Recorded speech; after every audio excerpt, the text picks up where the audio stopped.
Hello, my name is Fernando and this is my Instructional Leadership Performance Task project. A brief introduction into the teacher that I got to work with for this project was that her name is Miss P. Her experience level is a first-year teacher. The class I got to observe and work with her on was her second period class. The subject was Social and Emotional Skills 9th through 12th grade. The number of students was 9.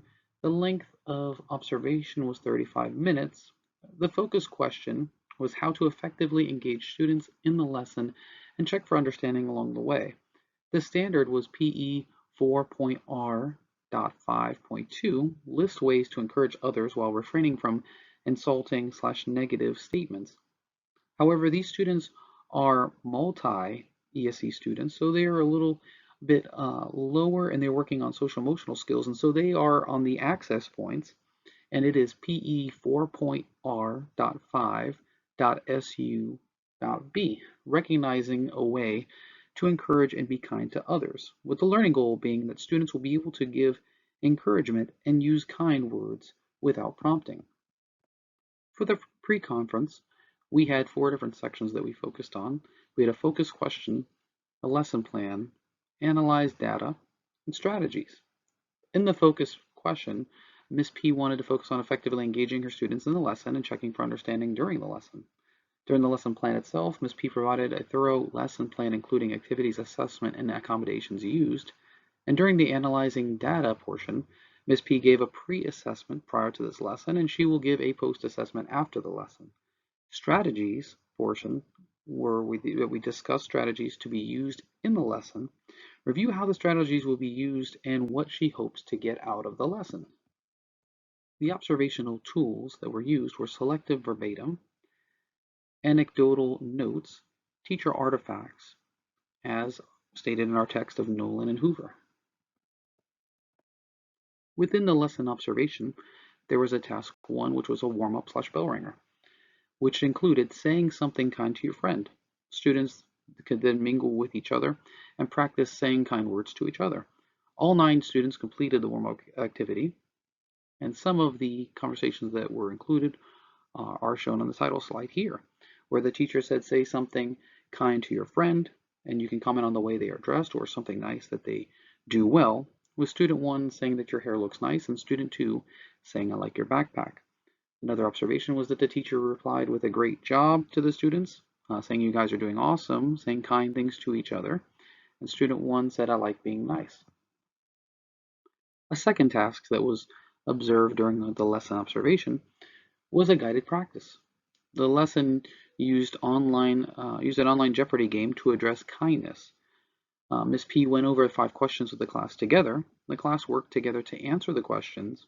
The students responded positively to the game and were respectful when working with each other, and all 9 students were actively engaged in the lesson. A third task was observed during the lesson observation, and this was independent/group work. Students worked together after doing 5 questions with Ms. P, as stated earlier, and the students talked out each question with each other. All 9 students actively participated within this lesson and in this task. Students got 11 out of 15 independent questions correctly, and Ms. P was marking students as they answered the questions. We will look into this further during the post-conference, but all students used kind words to each other during the activity, and towards the end of the game, 3 students started to wander around the classroom, and 1 student sat down to put their head down. A fourth task was observed during the lesson, and this was a class discussion. Ms. P called on the students, called them all back together. The students were asked higher order questions. The questions Ms. P asked her class were, how would you feel if someone said something mean to you? Can you tell me about a time you were kind to someone? Tell me about a time someone was unkind to you, and how did it make you feel? 7 out of the 9 students participated in this class discussion. Important observations and questions. All the students were engaged in the lesson in the beginning, but started losing interest about halfway through. Some of the questions that I had were, how will students be assessed on mastery? Students grasped the concept of kindness and identified examples, and the teacher exhibited gradual release during the lesson. Higher order questions were asked to the students. But some questions that I had were that did the students meet the requirements of the lesson based on Ms. P's expectations? And how can Ms. P ensure all students stay engaged during the lesson? Observational feedback shared. Students showed engagement with the focus on kindness, and all students were able to provide at least one example of showing kindness to one another. However, students started losing focus around the halfway point of the lesson, and so one of the questions I had proposed with Ms. P was how can we change this? We had some discussion. No noticeable way of assessing students independently was addressed, and so we asked the question too, how can we effectively assess student progress? There was great higher order questionings for the students, but what other ways can we engage students in this lesson? Post-observation and questions posed to Ms. T.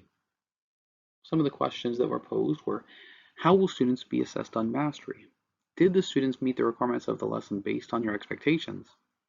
How can you ensure all students will stay engaged in the lesson? And you are marking students during the lesson, and what were you marking them for? What went well, and what would you change? What are some ways to ensure all students are engaged in the lesson? Do you feel you effectively communicated your expectations to the students? And what is the most effective way to monitor student understanding? Post-observation, generative questioning, and teacher response. As you can see from the chart, when we had these generative questioning for Ms. P, I had asked her a few, and it was what went well, what would you change? Ms. P's response was that she believed the lesson went extremely well and that her students were engaged and participated for the most part. She stated that her students also showed an understanding of the content, which was kindness, which is part of their SEL, and she thinks that she would choose to limit the assignment or make it shorter for better participation. Another generative question asked was, did the students meet the requirements of the lesson based on your expectations? And Ms. P responded that she believed students did meet her expectations and that she was happy that they understood kindness and how to display that to their peers. Another generative question asked was, how will students be assessed on mastery? Ms. P discussed with me and informed me that she will use a pre-test and a post-test results to assess their level of mastery. There were some significant learning gains based on her data, and her goal was for them to exhibit kindness in 9 out of 16 opportunities. Another question posed was, how can you ensure all students stay engaged in the lesson? And Ms. P responded that I think students stayed more engaged with the lesson when they work with each other. They were looking for validity from their peers during the lesson. She stated too that I will add a break or chance to decompress in the middle of the lesson to help those students who lost interest during the lesson.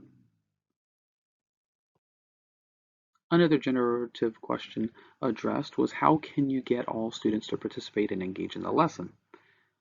Ms. P discussed incorporating more breaks in the lesson and maybe changing the way to show mastery of the standard. She stated that she would like to attempt different engagement strategies to use with her students to see what works. We also discussed what the most effective way to monitor student understanding was. Ms. P responded that many times students that are not mastering the information do not ask for help and they get lost.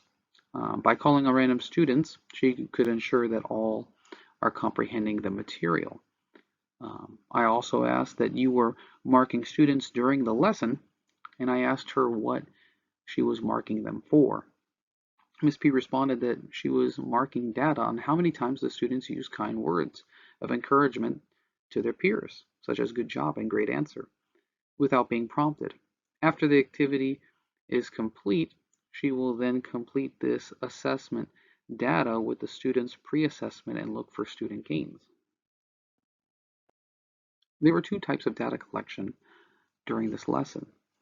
One that measured growth outcomes and another that was put into the average performance measures. Ms. P noted that 78% of her students showed growth, while 22% showed no growth during the lesson. As far as average performance measures are concerned, there was a learning gain of 4. In the pre-assessment, there was 5 students that had understanding of these skills, and during the post-assessment, there were 9. Next steps and where to go from here. After completing and getting to the end of the post-discussion, these are some of the steps that were necessary moving forward. We discussed, observing another lesson sometime this quarter to look for areas of improvement, and meeting once a week to focus on strategies to improve student engagement, and then continuing to monitor student progress and add to a portfolio to show student growth.